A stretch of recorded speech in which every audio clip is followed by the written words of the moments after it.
महादेव मुंडे हत्या प्रकरणात मागील 6 महिन्यांपासून एसआयटी कडून तपास सुरू आहे. त्यातून अजूनही हत्येचा उलगडा होऊ शकलेला नाही.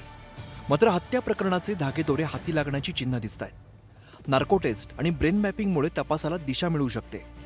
मागील 6 महिन्यात काय झालं ते आता आपण बघूया. IPS पंकज कुमावत यांच्या अध्यक्षतेखालील एसआयटीने वैज्ञानिक चाचण्यांवरती लक्ष केंद्रित केलंय. 7 जणांच्या नार्को टेस्टचा प्रस्ताव देण्यात आला होता.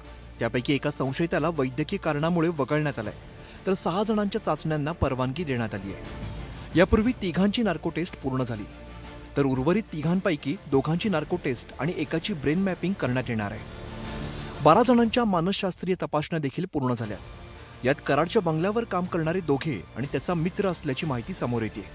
मात्र कराड कुटुंबाने या व्यक्तींशी कोणताही संबंध नसल्याचा दावा केलाय. दरम्यान 6 महिन्यात एसआयटीने सुमारे 200 लोकांची चौकशी केली असून त्यामध्ये 150 पेक्षा अधिक संशयित आहेत, तर 500 पेक्षा जास्त कॉल डिटेल्सची तपासणी करण्यात आली आहे. एकंदरीतच हत्येचं कारण आणि मारेकऱ्यांचा लवकरच पर्दाफाश होण्याची शक्यता वर्तवली जाते. वाल्मी कराडच्या बंगल्यावरचे जे नौकर होते ते ब्रेन मॅपिंग मध्ये पॉझिटिव्ह आलेले आहेत.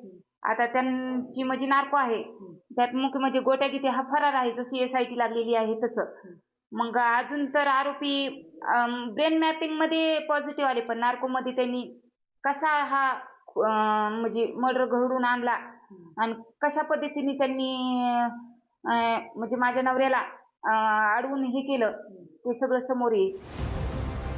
महादेव मुंडे हत्या प्रकरणातील संशयित आरोपी गोट्या गीते अद्याप फरारच आहे. त्याच्यावरती मकोका अंतर्गत कारवाई करण्यात आली आहे. मात्र गोट्या गीतेला अटक करण्यात अपयश आलंय. तर दुसरीकडे महादेव मुंडे हत्येचा तपास अंतिम टप्प्यात असताना वैज्ञानिक चाचण्यांचे अहवाल तपासात महत्त्वाचे ठरणार आहेत. काय पॉझिटिव्ह आलं, काय निगेटिव्ह आलं, हे लगेच त्याच्यामध्ये बोलण्यापेक्षा दोन्ही तपासणी जे आहे पूर्ण होऊन द्याव्यात. आणि त्याच्यामध्ये आमचा SIT वरती आणि राज्याच्या गृह खात्यावरती पूर्ण विश्वास आहे की 100% त्यांच्यावरती जे पॉझिटिव्ह येतील त्यांच्यावरती ॲक्शन होईल. महादेव मुंडेंच्या हत्येमुळे बीड जिल्ह्यातील राजकारणाला कलाटणी मिळाली होती. महादेव मुंडेंच्या मारेकऱ्यांना शिक्षा व्हावी यासाठी ज्ञानेश्वरी मुंडे लढा देत आहेत. त्यांच्या लढ्याला कधी यश मिळतं याकडेच आता राज्याचं लक्ष लागलंय.